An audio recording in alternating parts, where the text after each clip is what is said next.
Unfold Pakistan के साथ मैं हूं शान से। उम्मीद करती हूं कि आप लोग बिल्कुल ठीक होंगे। बात करेंगे पाकिस्तान और वेस्ट इंडीज के हवाले से कि पहला टेस्ट मैच खेला गया और उस टेस्ट मैच पे तो डिटेल में बात करेंगे और ज़रूरी भी है।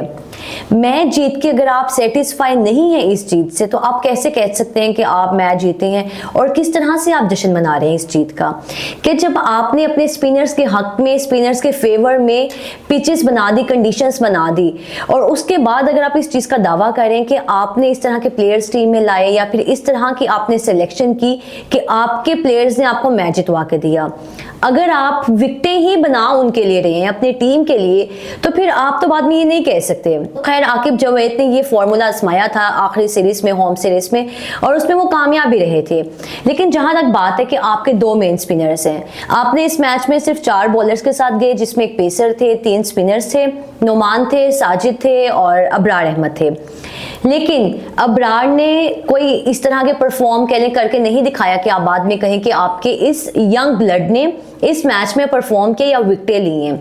मुल्तान का वही स्टेडियम था जहां पे अबरार ने डेब्यू किया था, 10 विकेटें ली थी, लेकिन इस बार वो नाकाम रहे। साजिद ने और नुमान ने दोनों ने विकेटें ली। साजिद जो थे वो मैन ऑफ द मैच भी रहे, प्लेयर ऑफ द मैच भी रहे। लेकिन वही बात है कि एक प्लेयर जो 35 प्लस है, नुमान और साजिद, नुमान तो 40 प्लस होंगे, लेकिन अगर वो मैच जितवा कर दे रहे हैं तो आपको इस जीत से कह लें बिल्कुल आपको एक सेटिस्फेक्शन मिलती है, वो आप नहीं कह सकते कि आपको इस जीत के बाद मिली है। क्यों? क्योंकि जब आपके यंग ब्लड डोमेस्टिक के प्लेयर्स या फिर यंग टैलेंट आके परफॉर्म करते हैं तो आपको बाद में उम्मीद होती है कि ये एक प्लेयर लॉन्ग टर्म चलेगा, लेकिन वो तो लॉन्ग टर्म के लिए है ही नहीं। तो खैर मैं तो इस जीत से बिल्कुल भी खुश नहीं हूँ, क्योंकि जब आपने कंडीशन ही विकेट उनके लिए बना दी और बाद में आपने इस चीज का दावा किया, और दावेदार भी आप बनते हैं कि आपने इस तरह की कंडीशन या फिर विकेटें बना दी। और शान मसूद की अगर बात कर लें, उन्होंने कहा कि अगले WTC में हम इस तरह की कंडीशन बनाएं कि आप अपने होम मैचेस, जो अपनी होम सीरीज हैं, आप वो जीतें, और उसमें आपके मुल्क में कह लें साउथ अफ्रीका ने भी आना है, न्यूजीलैंड भी शायद आएगी, और मतलब 2025 के अंदर आगे पाकिस्तान का ये स्केड्यूल है टेस्ट सीरीज का। तो इसका मतलब जब आप स्पिनर्स के हक में बना देंगे, खैर इस पे काफी डिटेल में बात हो गई है, तो जो आपकी फास्ट बॉलिंग लाइनअप है, आपके पेसर्स हैं, वो कहां जाएंगे? नसीम शाह कह लें परफॉर्म नहीं कर रहे, काफी टाइम से आउट ऑफ फॉर्म है। शहीन शाह अफरीदी परफॉर्म नहीं कर रहे। जब उनको आराम दिया गया रेड बॉल क्रिकेट से तो BPL खेलने चले गए। आप अंदाजा लगा ले पाकिस्तानी प्लेयर्स का, और फिर बाद में यही प्लेयर्स कहते हैं कि हम पाकिस्तान के लिए खेलते हैं। ऐसा बिल्कुल भी नहीं है। इनको भी सिर्फ मवाजना कह लें, वो पैसा चाहिए जो इनके अमाउंट आती है इनके अकाउंट्स में, सिर्फ उनको इसी चीज से गर्ज है।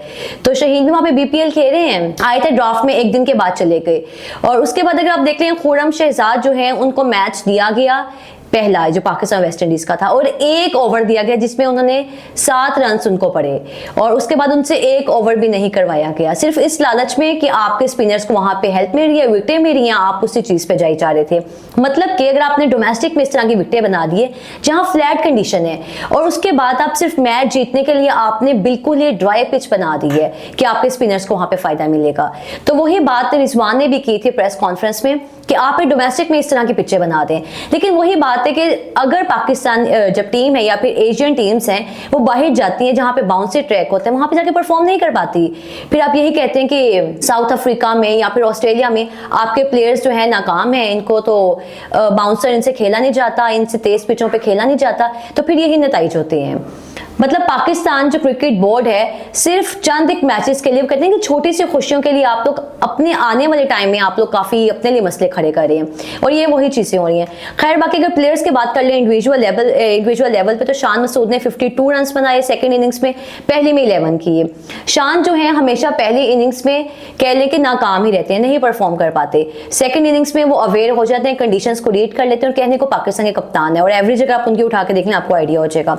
हुरैरा को देख लें, साइम अयूब के होते हुए मोहम्मद हुरैरा को मौका नहीं दिया गया था, और लेकिन जब इस मैच में दिया गया तो पहले इनिंग्स में उन्होंने 6 किए, अगली में 29 किए, और मुझे लगता है कि शायद अभी तो साइम इंजर्ड हैं, तो मजीद आने वाले टाइम में रेड बॉल में आप खास तौर पे मोहम्मद हुरैरा के साथ जाएं, एक प्लेयर जिसने अपना इतना टाइम डोमेस्टिक में दी है, 4-4, 5-5 दिन इतनी शदीद गर्मी में उसने वहां पे खेले, तो आप ऐसे प्लेयर के साथ ज्यादती ना करें।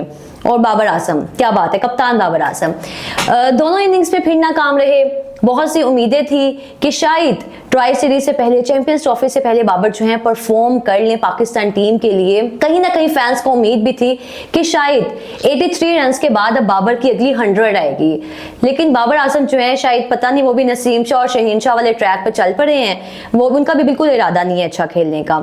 लेकिन अगर मैच के ओवरऑल बात कर लीजिए, 230 रन पाकिस्तान ने पहले इनिंग्स से बनाए, जिससे पाकिस्तान की टीम ऑल आउट हुई। वेस्ट इंडीज ने 137 किए। उसके बाद सेकंड इनिंग्स में पाकिस्तान ने 157 पे ऑल टीम जब आउट हुई तो टारगेट 251 का था, और उसमें 123 पे पाकिस्तानी बॉलर्स, पाकिस्तानी सितारे, स्टार्स साजिद और नुमान ने पाकिस्तान को ये मैच 127 रन से जितवा दिया। और दोनों प्लेयर्स को क्रेडिट देना भी चाहिए कि इस एज में आके अगर वो इस तरह की बॉलिंग करवा रहे हैं, नो डाउट बहुत अच्छा दोनों ने खेला।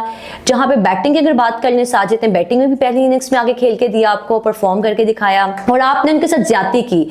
जब होम सीरीज में साजिद ने ऑस्ट्रेलिया के खिलाफ परफॉर्म तो खैर नहीं किया था, विकेटें उस तरह नहीं ली थी, लेकिन अच्छा खेला था वहां पे भी, और उसके बाद साजिद का आपने नामो निशान खत्म कर दिया था, और आपने सिर्फ अपने मतलब के लिए, मैच जीतने के लिए आपने दोबारा उनको टीम में शामिल किया। आपके कहाँ है उसामा मीर, शादाब खान और अबरार अहमद, वो क्यों नहीं परफॉर्म करे? आपने तो इनको लॉन्ग टर्म चलाना था आगे। लेकिन खैर, अगर साजिद की बात कर लीजिए, मैंने पिछले व्लॉग में भी ये बात की थी कि साजिद को मजीद चैंपियंस ट्रॉफी का हिस्सा बनाना चाहिए। ट्राई सीरीज में आप उनको मौका दें, अगर वो रेड बॉल क्रिकेट में परफॉर्म करें तो आप उनको व्हाइट बॉल का हिस्सा भी बनाएं।